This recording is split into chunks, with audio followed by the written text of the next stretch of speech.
En este video hablemos de por qué las personas inteligentes a menudo siguen siendo pobres. Existe un dicho así: si eres tan inteligente, ¿por qué eres tan pobre? La mayoría de las personas inteligentes siguen siendo pobres, porque la inteligencia no garantiza nada. Para tener mucho dinero no es necesario ser muy inteligente, y viceversa. Teniendo mucha inteligencia no conseguirás mucho dinero. El dinero no se gana con inteligencia. Pero el primer punto es que las personas inteligentes suelen complicar todo bastante a menudo.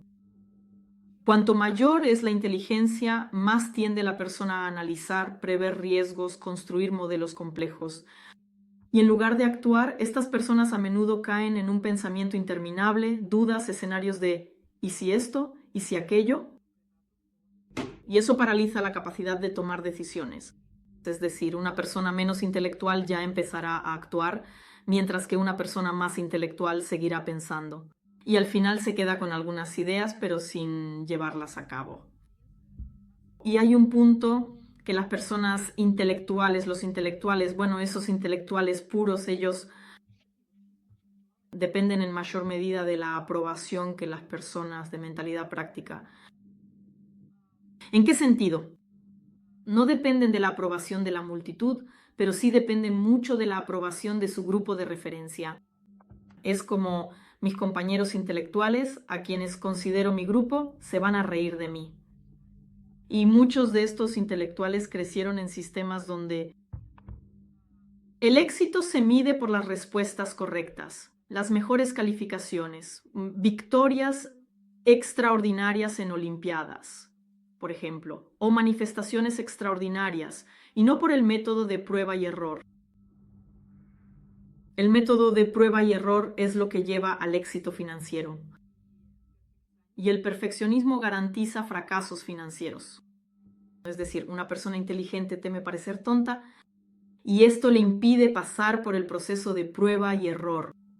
Es decir, el intelectual prefiere no intentarlo antes que hacer el ridículo delante de los demás. La persona que no se aferra a eso dirá: ¿qué tenemos que perder? Lo nuestro se ha perdido en todas partes. Yo lo digo bastante a menudo: lo nuestro se ha perdido en todas partes, vamos a perderlo una vez más. Si sale bien, bien, si no, ¿y qué? No es la primera vez.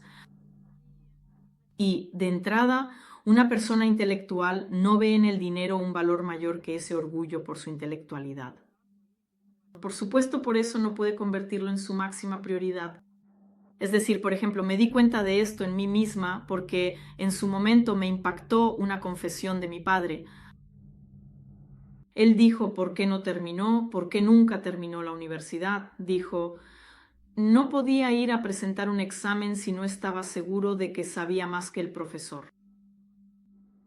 Cada materia, como la historia del partido, que en realidad no le sirve a nadie, es bastante difícil estudiar en la universidad tratando de aprender cada asignatura, incluso aquellas que, hay que decirlo, él era físico nuclear, o al menos intentaba serlo, y necesitaba saberlo todo mejor que el profesor, incluso la historia del partido. Él estudiaba en las bibliotecas, sabía detalles realmente increíbles sobre Lenin, sobre el Partido Comunista. ¿Para qué necesita todo eso un físico nuclear? Pero sin embargo, él se aferraba a todo eso. Y cuando supe eso de él, tomé una decisión muy consciente de que yo nunca haría algo así, ni siquiera en mi época. Me fui demasiado al otro extremo, enfocándome precisamente en las materias de especialidad que consideraba importantes y prestando menos atención e incluso mostrando cierto desprecio hacia asignaturas que consideraba poco relevantes como historia, gestión, economía. ¿Para qué necesitaba yo economía y gestión? Sin embargo, el intelectual a menudo se obsesiona con cosas que no tienen relación con el sentido práctico. Y bastante a menudo ni siquiera piensan en términos de sentido práctico. Y una alta inteligencia no equivale en absoluto a una mentalidad emprendedora. De hecho, esto incluso suele contradecir la mentalidad emprendedora. Chicos, saben, en mi canal de Telegram hay muchísimas cosas interesantes, publico muchas cosas valiosas que realmente ayudan a cambiar el punto de vista de una manera significativa. Muchos Era la niña de papá, de pequeña me fijaba en él como ejemplo.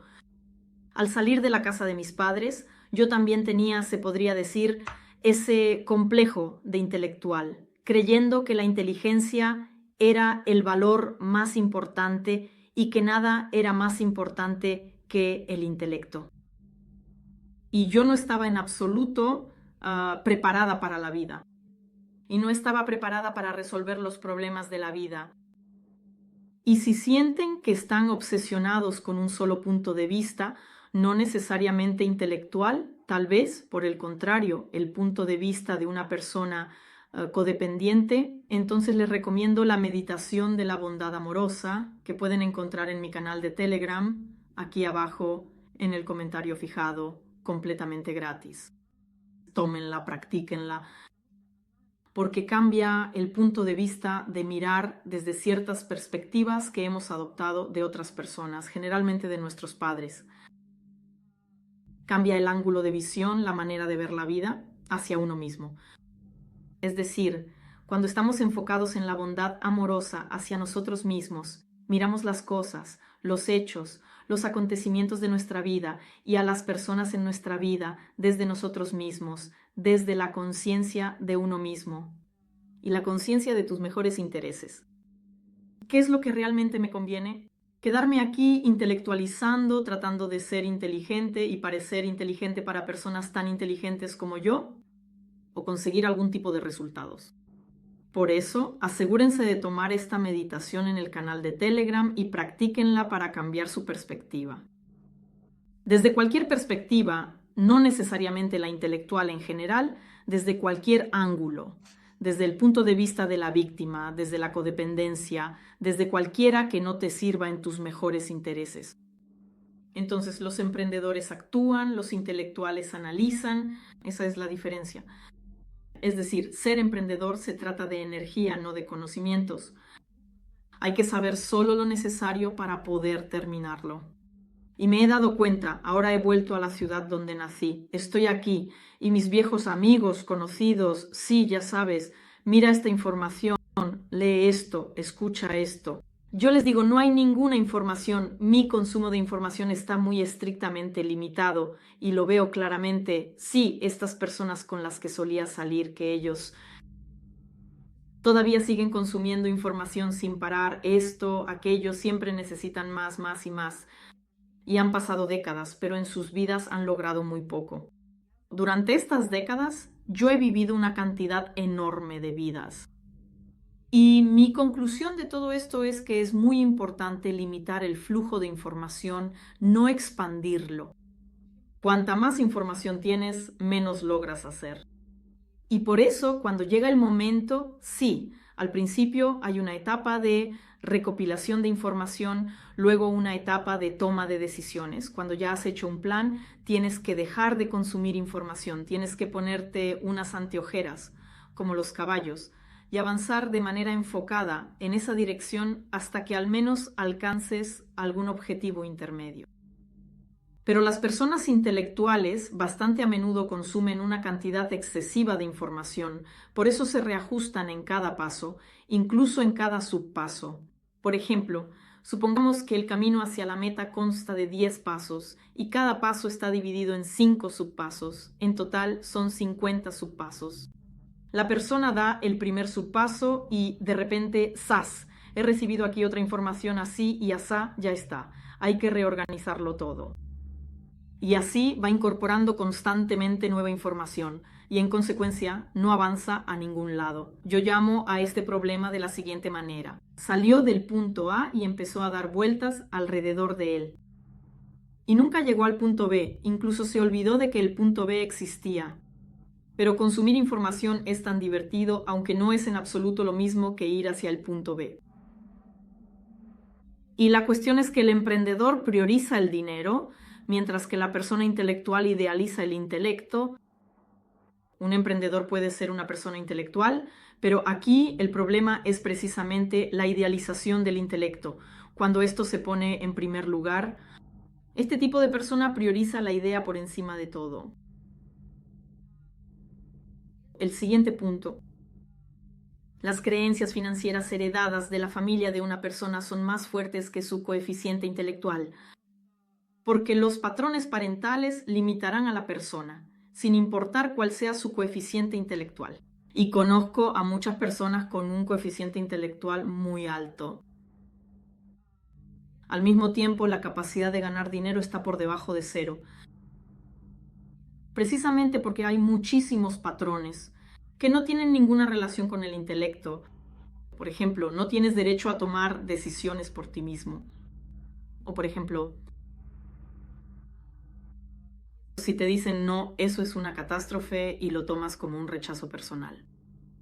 Y la persona simplemente evita situaciones en las que podría recibir un no. Y para crear un negocio, para ganar dinero, esos no hay que recogerlos como si los pusieras en una cesta y luego cargarlos con una horca en un carro. Constantemente te dicen no. Simplemente los descartas y buscas donde tienes un sí. Y por eso hay muchas cosas así, como que el dinero hay que ganárselo, que por ejemplo da miedo ser visible porque podrías hacer el ridículo, que bajo ningún concepto puedes avergonzarte o que no puedes recibir desaprobación de ninguna manera. Todo esto ralentiza mucho a la persona. Y la cuestión es que el conocimiento en sí mismo no tiene valor si no se aplica en la práctica. Pero para una persona que idealiza el intelecto, el conocimiento en sí mismo es un valor y la aplicación práctica le da igual. Y hay otro aspecto más. Mucha gente convierte ese conocimiento en motivo de orgullo. Por ejemplo, mi papá les decía a sus mujeres, si no sabes las leyes de la mecánica cuántica, no tengo nada de qué hablar contigo. Bueno, esa era su manera de callar a una mujer. Y por eso, incluso cuando una persona tiene ciertos conocimientos y no tiene de qué más sentirse verdaderamente orgulloso, e intenta usarlos como una barrera protectora para su propia baja autoestima, porque en el fondo siente que no vale mucho en absoluto. Y bastante a menudo seguir tus propios intereses y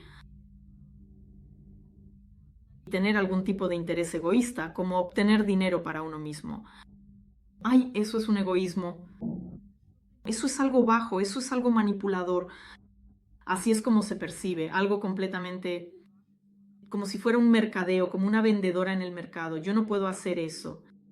Y a menudo a estas personas les parece que si todo esto es tan genial, mi idea y mi servicio o producto, entonces la gente simplemente debería verlo, yo no explico nada, no intento venderle nada a nadie, ellos simplemente deberían valorarlo de inmediato.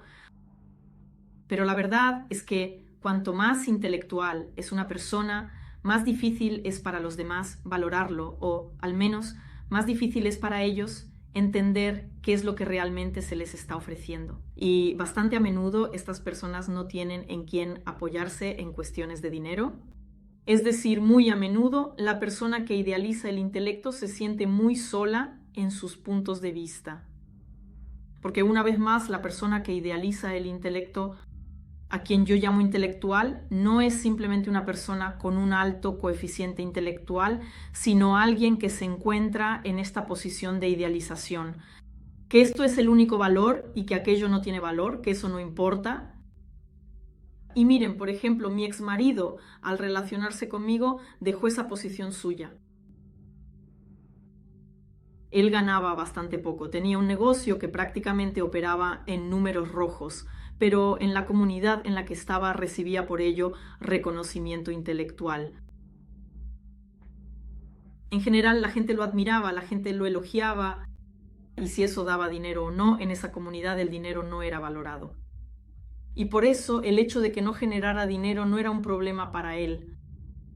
Pero entonces aparecí yo, y él tuvo un momento de masculinidad tóxica, como diciendo, no voy a permitir que una mujer sea mejor que yo.